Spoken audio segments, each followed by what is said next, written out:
Welcome back. President Trump arrives in the UK tomorrow. He's clashed in the past with the Mayor of London, Sadiq Khan, and when I caught up with the Mayor this week, I asked him whether the President would be coming if it had been down to him. I think it's important for us to have good relations with our closest ally. I think it's important for our allies to be here to commemorate the 75th anniversary of the D-Day landings. We've got to have good relations with the USA, but I don't think we should be rolling out the red carpet. I don't think this should be a state visit. And why do I say that? I think our closest ally is akin to a best friend.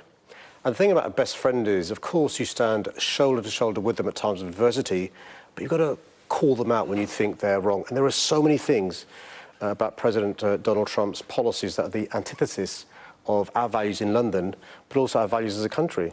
But you see no distinction then between the office of the President and the occupant of that office. I mean, if there isn't a time to roll out the red carpet for the United States President, surely, you know, the commemorations that he is attending, surely that is the occasion on which he should. Well, look, there are other close allies coming for the commemorations. They're not getting a state visit, a state banquet costing millions of pounds.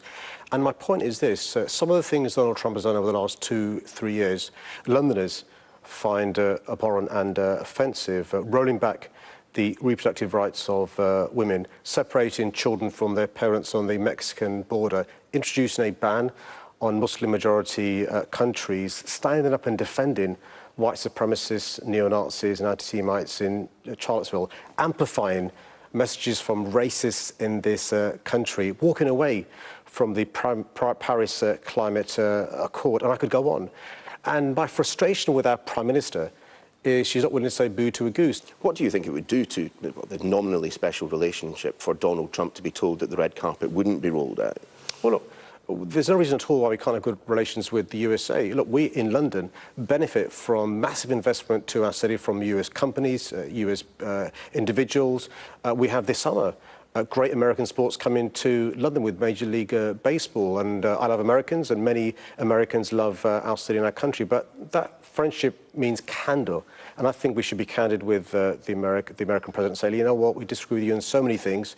That doesn't mean we can't still have a good relationship. We've got to distinguish the current office holder of the President of the USA and our relationship with the country and its people and its businesses and future office holders. We now know that our Prime Minister won't be around for much longer. Similarly, this President won't be there forever. And one of the things that people look back on about our approach to this President is that I think they'll regret that our government, this Prime Minister, didn't stand up more to him. Given your obvious antipathy towards the man and given the antipathy that you display on behalf of those Londoners who you assume dislike him, there's a fairly major protest taking place on Tuesday. Can we expect to see you at the front of it? No, I'm going to go to the protest. I think it's inappropriate. What's important that any protest is peaceful, lawful and safe. One of the things, actually, I'm not being trite here, that the Allies fought for in the Second World War, for us to have these freedoms and these liberties to protest against things that we find objectionable. I think it's right and proper that Londoners and those from around the country who've got concerns around Donald Trump should protest. The key thing is got to be lawful, it's got to be safe, and it should be peaceful as well. Do you have the money to police the protests? Well, look, the Met Police Service work incredibly hard. I've spoken to the Commissioner, I speak to her on a regular basis. She's confident that the Met Police Service were able to police our city safely over the course of the next few days of the President's visit, and also keep him safe as well, which is really important. It's clear that there have been some pressures placed on the police, you know, and to a large extent, those from the Extinction Rebellion campaign. Look, our police officers work incredibly hard. They are overstretched and under-resourced. That's a consequence of massive cuts from this government over the last 8-9 years. And you speak to police and crime commissioners, you speak to chief constables around the country, they have similar challenges. But let's be clear, you're not saying that there's nothing you can do. I mean, you sit on an £18 billion budget. And that's one of the reasons why, unlike the previous mayor, in my first 3 years as mayor, I've increased record sums the amount of monies that we give from City Hall to the police through increase in council tax, through efficiencies, through business rates. But the way you describe it, it's more like a finger in the dike. Well, the way funding works in this country is 80%, roughly speaking, of funding for police forces comes from central government. In London, we're losing £1 billion of funding from 2010 until 2020. So you can't escape the fact that police officer numbers have gone down. Community security officer numbers have gone down, police staff has gone down, police stations have closed down, and we're seeing the consequences of massive cuts in police with the rise in violent crime. OK, well, let's be explicit about this. Burglary up 37% since you became mayor, robbery up 59%, knife crime up 52%. There have been, goodness only knows how many stories of young people being stabbed on the streets. There is a direct line, in your mind, between the withdrawal of that £1 billion worth of funding and those kids being stabbed. There is a link. It's not the only reason. The causes of violent crime are complex. They're deep societal problems from, I'm not excusing criminality, social alienation, inequalities, poverty, lack of opportunity, lack of aspiration. There is also, as part of that mix, a consequence of making massive cuts in the police budgets. OK, to what extent, then, is it a matter of personal regret for you that London is less safe than when you took the job? Oh, it's not less safe, that's the first thing. We've made huge progress in the last 3 years, but it's deeply upsetting to me when I meet a bereaved mum or dad, when I meet a brother or sister whose life's been changed forever because someone in their family's lost their lives to violent crime. Each death is a tragedy. You know, Neil, I've been to too many funerals and I've met too many Londoners whose life will never be the same again. And I think all these deaths that are caused by violent crime are preventable. I think had we invested in some of these young Londoners at an earlier stage, they could have been diverted away from crime. There's no excuse, by the way, for somebody stabbing somebody. Many of the victims are people who were in the wrong place at the wrong time. I wonder if we can turn to Brexit and first of all, those European elections. Labour lost ground here in London, rather shockingly, in fact, to many people who followed Labour's fortunes here over the years. Is it that equivocation over the second vote that cost Labour so badly? It was heartbreaking to speak to Labour supporters, Labour activists and Labour members who couldn't vote Labour in the European elections. Some of the reasons we were given was the lack of clarity around Labour's position around Brexit. Some of the reasons were given a lack of being stronger about the fact that we've been betrayed by those who made promises to leave and we should be calling for a public vote. And there is a real concern that I've got that unless we clarify at a national level our position on where we stand in the European Union, it could lead to these people who didn't vote for us in the European elections not voting for us the next time there's an election. I mean, let's be clear. I mean, the second referendum was clearly an issue, perhaps as much of an issue as the person that's leading the party, surely, Jeremy Corbyn. Oh, a big issue was the lack of clarity in our position on Europe. A big issue was the fact that we're not being stronger in relation to the need for a public vote. My view is quite clear. My view is that what we're being presented with now from the government is a million miles away from what was promised in the referendum campaign.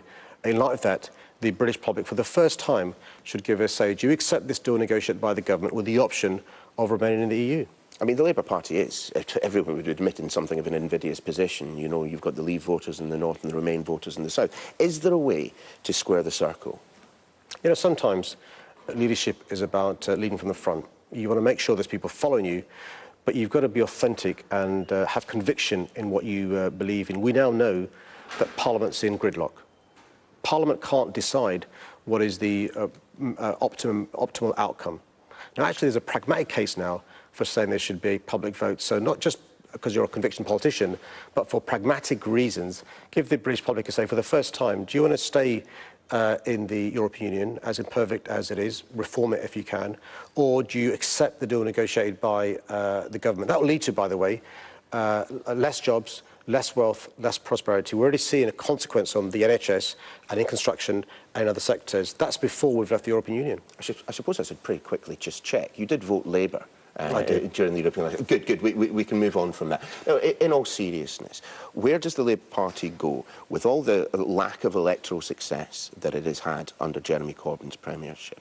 Where does it go with him at the top of the party? Look, Jeremy Corbyn's the leader of our party. He's won not one but two elections to be the leader. He's got my full support. I think those are the only elections that he has won, though. Well, I mean, to be fair, the last time a general election was called, Theresa May, the Conservative leader, was 20 points ahead in the polls. The only reason why she called the general election was to try and wipe out Labour and to win a massive majority so she could negotiate an extreme Brexit deal with the European Union. And Jeremy Corbyn showed his abilities to campaign. I'm disappointed we didn't win the last general election, but I'm confident that if we stay united and we have a good manifesto, we can win. And that means, by the way, making sure we're clear in relation to our views in the European Union.